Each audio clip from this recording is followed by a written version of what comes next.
បងធំមកហើយស្ដាប់ឲ្យច្បាស់ Yeah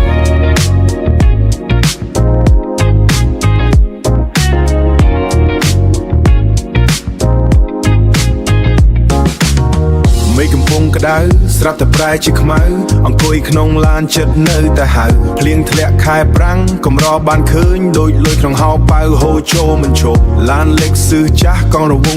22ជីកាត់មហាវិថីចិត្តនៅតែនឹងចង្វាក់នេះប្លែកសម្រាប់អ្នកដឹងចង្វាក់នេះប្លែកសម្រាប់អ្នកដឹងរស់ក្នុងលបែងនេះត្រូវចេះទុកដាក់កុំដើរឆាស់ឆៅនាំតែគេស្អប់មើលទឹកភ្លៀងធ្លាក់លើដំបូលឡាន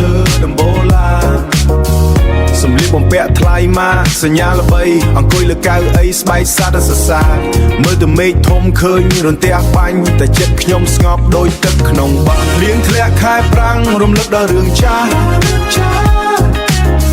កាលនៅរកស៊ីជាមួយបងប្អូនចង្វាក់ឌីស្កូរាំក្នុងភ្លៀងនេះជីវិតអ្នកលេងមិនដែលរញរា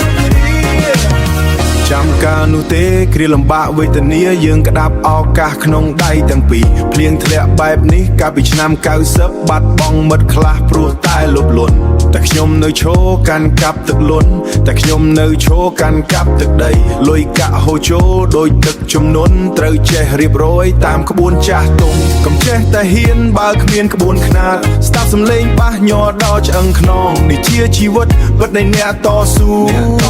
ពិតរកស៊ីច្បាស់លាស់មានក្បួនមានខ្នាតមិនមែនចេះតែលេងសើចតាមខ្យល់បងប្អូនជឿជាក់លើពាក្យសម្ដីមានប្រាក់ពេញផ្ទះព្រោះតែការងារលៀងធ្លាក់ខែប្រាំងរំលឹកដល់រឿងចាស់កាលនៅរកស៊ីជាមួយបងប្អូនចង្វាក់ឌីស្កូរាំក្នុងភ្លៀងនេះជីវិតអ្នកលេងមិនដែលរញរារាំងវិញហើយតែលុយនៅហូរ